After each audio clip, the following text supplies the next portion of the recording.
¿Cómo estás, Hernán? ¿Todo bien? ¿Cómo va? ¿Todo bien? Bueno, hablando un poco, ¿no?, de la situación en que se encuentra ahora Piti Álvarez. A ver, estamos hablando de la semana pasada, uno de los músicos más conocidos y tristemente célebres estos últimos años, Piti Álvarez, Sí. cometió un error y asesinó a una persona. Y desde ese momento es como que toda la atención pública está en ver cómo condenarlo, opinar y demás. Y a mí me parece de que esta es una oportunidad que como sociedad de alguna manera podríamos aprovechar para darnos cuenta de que, por ejemplo, en el conurbano esto que le pasó al Piti pasa todo el tiempo. Le pasa a muchísimos chicos que no son el Piti, que no tienen, no son famosos como él. Claro, como pero no hay una lupa qué bueno de que la él sea un opinión pública. ejemplo, ¿no?, de lo que está pasando. Un ejemplo, o sea, es tristísimo. Lo bueno ojalá, dentro de todo lo malo, claro, ¿no? Ojalá no hubiera muerto nadie ni demás, pero lamentablemente esto pasa todo el tiempo y hay un problema mucho más serio. O sea, realmente en un punto como sociedad vamos a tener que empezar a entender de que hay una responsabilidad que tenemos. No quiero sonar como un garantista tipo Zaffaroni haciéndonos responsables de qué sé yo, pero algo de responsabilidad tenemos, sí. Inclusive hasta por dar vuelta a la cara o por enfocarnos en esta noticia y querer quedarnos a ver qué pasó con el Piti, va en cana, mirá lo que hizo, y juzgarlo como si fuera un circo mediático cuando simplemente estás viendo una persona enferma, una persona víctima de drogas como el Paco, que el Paco está haciendo estragos. O sea, a veces uno pide seguridad y está muy bien, uno quiere vivir con seguridad, pero también cuando no enfrentamos ese tipo de problemáticas es muy difícil. Pero por eso, un abuelo mío siempre decía, el ladrón de antes era un señor, tenía un código, tenía un motivo, ahora no hay código, no hay motivo, ahora no hay vida. O sea, no tengo vida, no voy a respetar la tuya. Entonces, esta, como repito, es una oportunidad de entender de que hay un problema mucho más grave, que el Piti nos sirva para entender eso. Como dijo una vez Maradona, imagínate qué buen jugador de fútbol hubiera sido si no me hubiera drogado. Imagínense el Piti, Charly García, qué buena música hubieran hecho si no hubieran tenido este problema con drogas y con algunas desviaciones que de alguna forma mancillaron su talento en el momento. Ahora el Piti es una intriga. ¿Qué va a pasar en la cárcel? El sistema penitenciario argentino es desastroso, o sea que no es un lugar donde necesariamente no hay quien se recupere ahí adentro. Claro, vamos a ver qué pasa. Hay que ver si va a una cárcel común, a un psiquiátrico.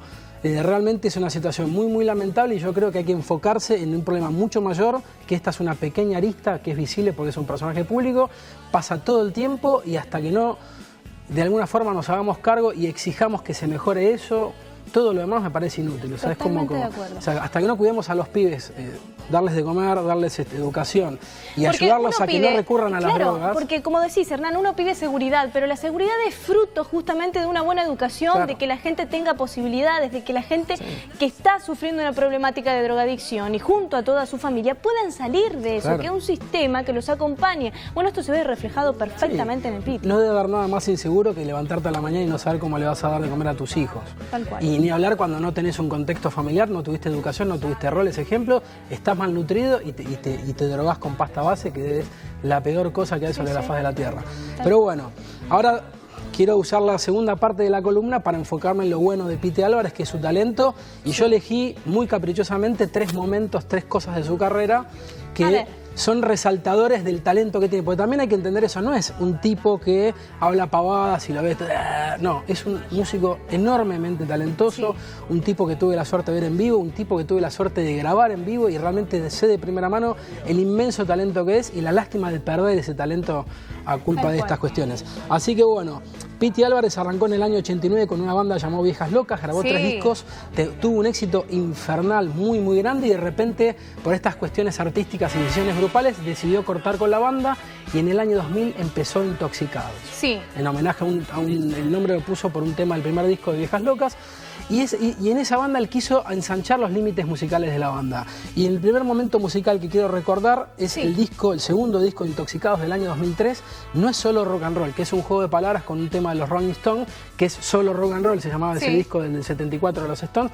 Él quería decir de que no, nosotros no hacemos solamente rock and roll, queremos hacer una música mucho más amplia y ahí tenemos reggae, funk, música electrónica. O sea, en Intoxicados, en los 3 discos de Intoxicados, el Piti Álvarez se encargó de mostrar, 4 discos de Intoxicados, se encargó de demostrar que él hacía la música que se le ocurría y que no tenía ningún tipo de limitación y demás, y la gente lo aceptó de muy buen grado. Así que para mí ese fue un disco de transición que tiene Está saliendo el sol, Volver a casa, de la guitarra, reggae para los amigos, todos himnos, todos temazos, y todas, está considerado uno de los 100 grandes discos de la historia argentina para la revista Rolling Stone.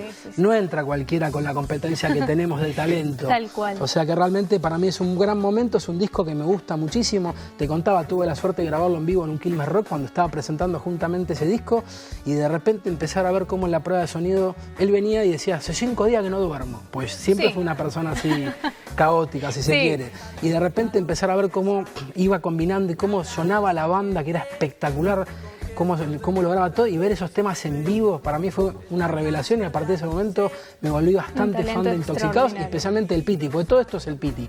Tiene buenos colaboradores en las bandas que van y vienen, pero es el Piti.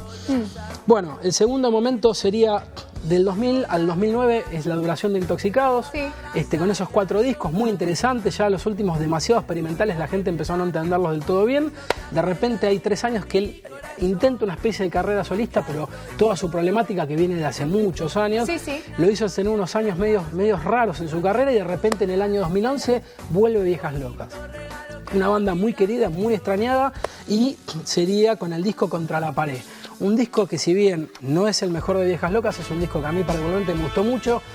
Ya la banda ya era él y el Fachi, miembros originales, el resto todos músicos contratados. De hecho, hoy por hoy Viejas Locas, que de alguna forma hasta que este incidente seguía existiendo, solamente el miembro original era el Piti. Como pasa con tantas bandas que usan el nombre como escudo para no ser solistas, pero es él y un par de jugadores más atrás de alguna manera.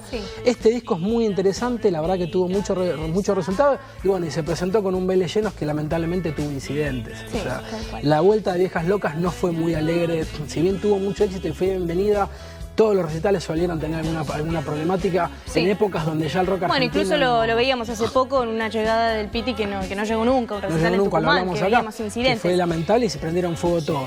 Hernán, último anécdota que tenemos para repasar. Tremenda, A ver, que yo les diga que el Piti Álvarez es un artista inmenso, pueden tomármelo o no, pero de última soy solamente alguien que anda por ahí, que le gusta la música. Pero que lo diga un artista como... Pero que lo diga Spinetta, o sea, ¿cuánta gente le pidió autógrafos a Spinetta? Miles, millones. Bueno, incluso uno, si ve videos, ve que el Piti dice, soy yo el que te tiene que pedir un autógrafo. Pero básicamente, bueno, ahora vamos a ver esa anécdota.